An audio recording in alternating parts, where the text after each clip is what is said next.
Hi, everyone, and welcome to another exciting car here on the Car Reviews podcast with CollectorCarCanada.ca. Were you alive in the early 80s? If you were, you know the car on whose rockers I'm sitting. This one is a 1983 Delorean DMC-12 5-speed manual. So the DeLoreans, as many will know, were only produced for 3 model years, 81 through 83. So this one is from the last year of production. Of course, they were built in Northern Ireland, and the man whose surname is the name of the manufacturer, DeLorean, was a man with roots in the car business in Pontiacs of the 60s. So he had the grand idea of putting the bigger engine in the little car. He's also the man who was running Pontiac at the time of the GTO. I think the first year GTO might have been 64. I might be off by a year, but right around there, certainly. But then he always wanted to build his own car, and we see the product of that here before us today. So a 1983 DeLorean DMC-12. This one is a pretty darn clean car with a few modifications performance wise, and you can probably see the wheels are not stock. The stock wheels are included with the car though. uh, I think the owner supplied us with a few photos of those, but the original wheels do come with the car. They're skinned in a set of tires. I don't know right now how old the tires are, but we'll try to get that information for you on the detailed listing. This one is lot 318 on collectorcarcanada.ca for the 83 DeLorean DMC-12 5-speed manual. Uh, so yeah, I mentioned the rims. I suppose they're at once a cosmetic and a performance upgrade because they're 2 inches bigger front and rear. We'll get into those when we talk about the exterior. For now, though, I'm gonna go clockwise 90 degrees. I'll give the car a start. Then I'll grab the camera. We'll listen to the engine, which is in the rear, as well as the exhaust. So climbing in.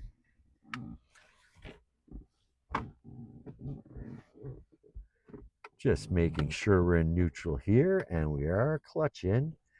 I'll give it a.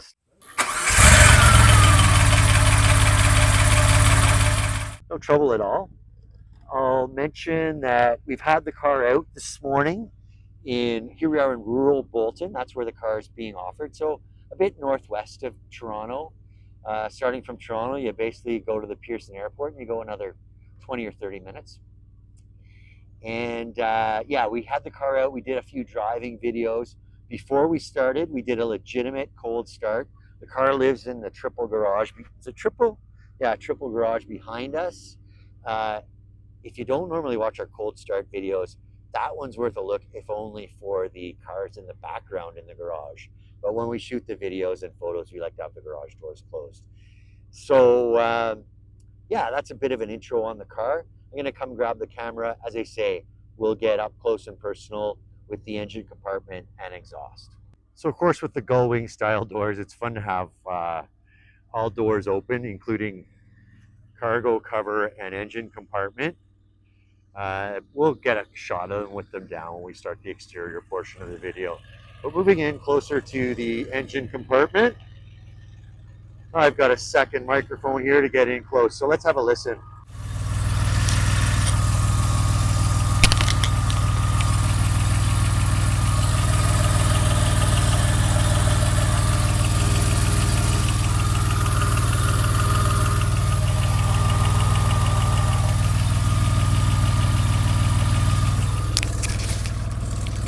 And then down to the exhaust.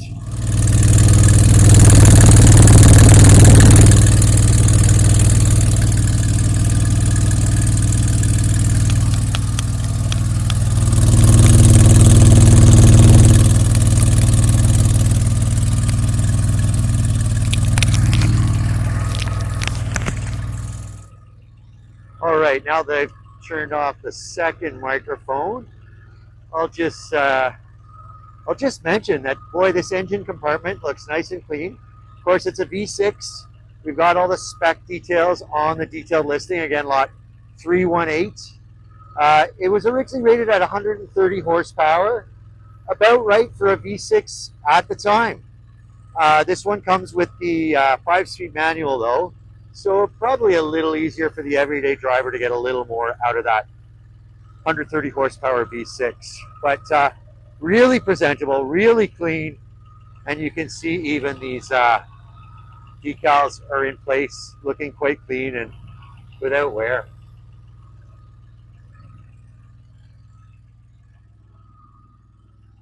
So I'm going to shut down the car now and we'll get started talking about the exterior. So our normal starting spot for these exterior portions of the videos, the car review videos. Do take a look at our Collector Car Stories podcast as well. They're available on the CCC podcasts page on the website, collectorcarcanada.ca. Always a few fun things going on in those podcasts.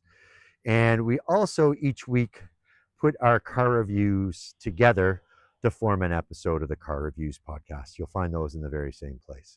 So moving toward the front, I've heard people speculate on the reasons why that sort of grille and headlight surround is a little different color from the rest of the car. Well, that's a simple one.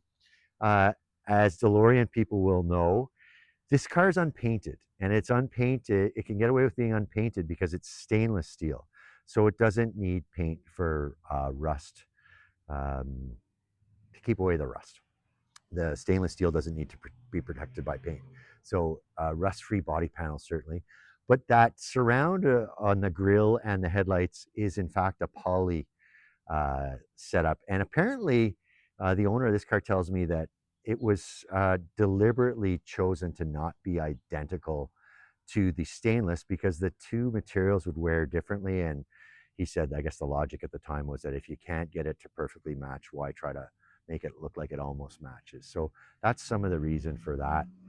But just from this angle, we can see the front air dam looks to be in wonderful condition. Even that black bumper cover surrounding the indicators.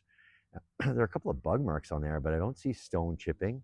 And then same for that poly portion around the grille and headlights. There's a DMC, Delorean Motor Company emblem here on the grille, and then a DeLorean spelled out here on the hood.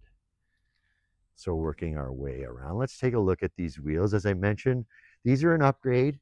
The originals are included. So these are a well-regarded tire by the sports and performance set. They're a Firestone Firehawk Indy 500. I can see the size on this front one is 205, 45, 16 with a W speed rating. And again, aftermarket rims. So they're bumped up 2 inches. The stocks are 14 inch and they come with the car. And this owner's even gone to the detail of getting a matching center cap for these aftermarket wheels. So you can see that DMC logo, which in a fun way, I've got a stabilizer on my camera, so it won't let me turn it 180 degrees, but it reads the same upside down and right side up. So again, it's bumped up by 2 inches up here on the front and the rear, bigger in the rear. We'll get to it in a minute. So good look at the profile of the car, which we've seen, but this time with the doors down. A really sleek profile, particularly when you consider this was engineered in the late 70s and early 80s. The owner has mentioned there are a couple of little, I'll call them divots in the body. He said he challenged me to find them. I haven't found them yet. If I do, I'll show them in the video. But if not, please take a look at our detailed listing. And he's also looked into it. It sounds like a good PDR guy could take care of them. But as I say, invisible to me so far. Let's see what he says after the video if I don't find them. Working our way to this driver's side rear tire. It's a matching set of Firestone Firehawk Indy 500s at all 4 corners. This one is a 235 45 R17, also W speed rated. So from the factory, 15 inch here on the rear. And the stock set, all 4 wheels come with tires with the car. And you can see underneath 4-wheel disc brakes. So disc brake in the rear. Lots of cars in 1983 were still being made, although front discs, but rear drums. But you can see it's a disc brake system here.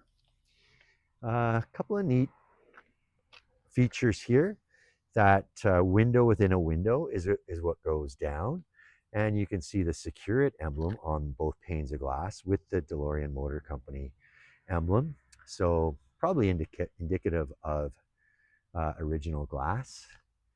And then you can see the hinge for these gull wing style doors is toward the center, which gives a little bit of headroom for ingress and egress.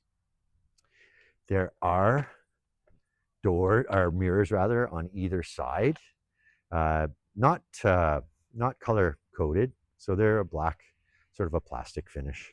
But there's lots of black trim on the car. Those mirrors match it really well. Working our way to the rear, so a typical 80s sports car with the louvers here in the rear. And then the grid pattern, people will recognize from the movie, grid pattern on those tail lights. A neat DeLorean emblem here incorporated into the bumper cover. And then dual exhaust, as we saw earlier. The owner has gone to the trouble of not only supplying us with photos of the underside, there's even a video. He's a retired guy who works on his own cars. He's lucky enough to have a lift in his garage, so those were taken there. But it does give him an opportunity to keep his cars tip top, certainly.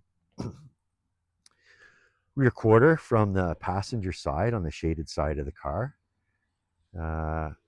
So a matching Firestone Firehawk in the, I think I said 235. Yeah, 235, 45, 17 with the W speed rating over that disc brake and 17-inch rim. One feature that's kind of fun I didn't mention, from a distance, it's not that easy to pick out where the door releases are, the door handles. It's actually right under there. And you release that, the door goes up.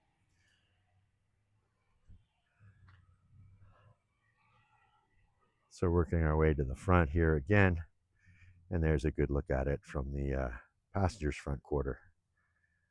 That's a good look at the exterior of the car. Let's move on to the interior. The owner shared with us a story here before we jump right into the interior about this VIN plate. He saw me looking at it. I was just looking that it began with an S to indicate Great Britain, or the UK, I guess, because all the cars that are manufactured in the United Kingdom start with an S, with the VINs starting in 1981 at least. But you might notice that there's no rivet on that plate, and that's because some of the parts below it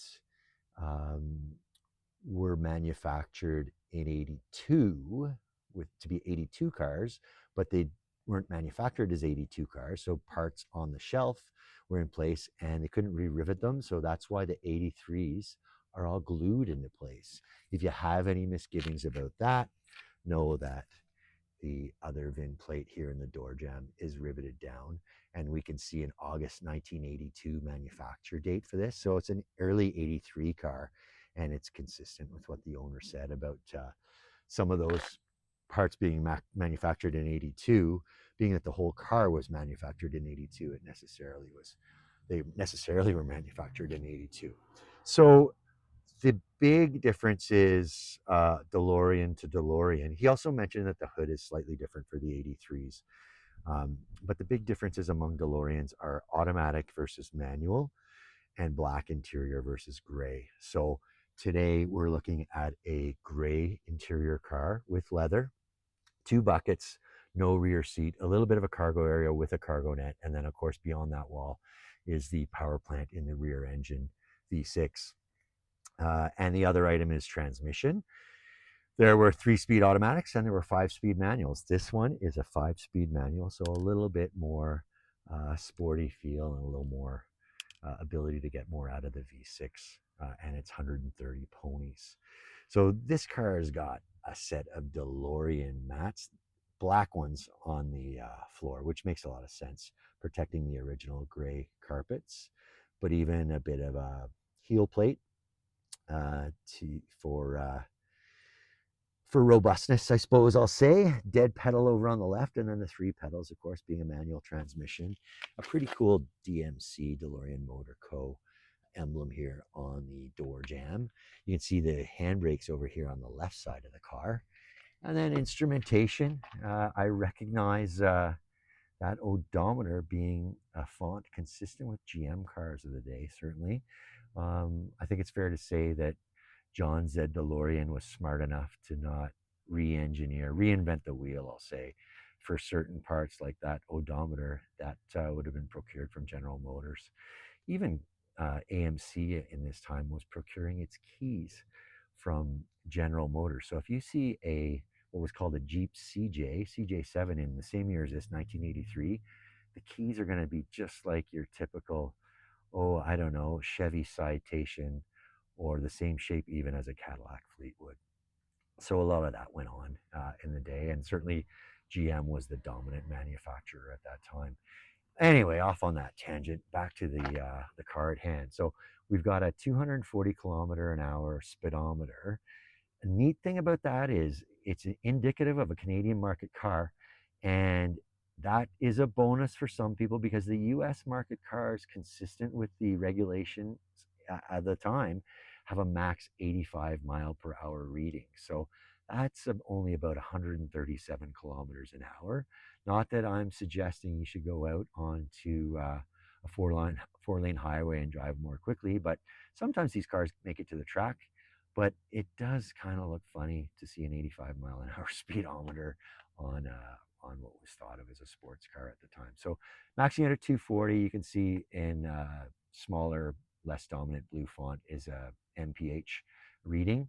Then the tachometer maxes out at 8,000 RPM with a 6,500 RPM red line. Over on the left, we've got supplemental gauges for voltage and coolant temperature. And then over on the right, we've got oil pressure and fuel gauge, certainly. And then on sort of bookending those, there are some warning lights that the car's not running, so we don't have them operating right now. In the center stack, we've got a DMC, Delorean Motor Co. branded AM/FM cassette player. And then below that are the HVAC controls. You can see this car is equipped with air conditioning. And I see bi-level. That's another item I'd see. Just the words. I'm not talking about the font so much as the words, but another indication maybe of John DeLorean's GM roots, just to indicate that the vents both at chest level and foot level are being used for the air conditioning. A few more controls here for the windows. That glass inside of a glass is the only portion of the window that comes down. We've got demo videos of those on the detailed listing. Take a look at those. Lot 318. And slider here for an ashtray, nice and clean. But typical controls of the day. But when we look at these seats, though, they don't look like they're from the day. Certainly new looking seats, both driver and passenger. And a look at the rear cargo area. You can see the cargo nets in place, and put that seat up just so. Little storage compartment here with a lock on it, but a little bit of space to keep your clean items if you wanted to. We'll zip over to the front of the car where there is a storage compartment. Consistent with what we just saw in the cabin, very clean storage compartment here up front. You can see this light is still functional. The decals are in place. Neat thing here is that there's a DMC, Delorean Motor Corp branded car cover that comes with the car. I'll wander over to the other side here so that you can see the cleanliness of some of the decals that are in place, and then some here as well where the fuel goes.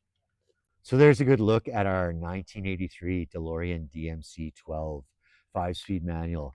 A really fun car to have on the website. We're really excited to have it. So watch for it as lot 318. Again, it's got the 130 horsepower V6 engine driving the rear wheels from the rear, dual exhaust, and this glorious stainless steel. I call it finish, but it's stainless steel. It hasn't been finished. No worries about rust on the panels with the stainless steel. Upgraded wheels. They're 2 inches larger front and rear, and the rears are an inch larger in diameter in the rear. The originals are included with the car. So a really neat, tidy package here on the 1983 DeLorean DMC-12 5-speed manual. Again, it's lot 318 on collectorcarcanada.ca. That's gonna about do it for this video. I want to thank you for watching, and we're gonna move on to the next car.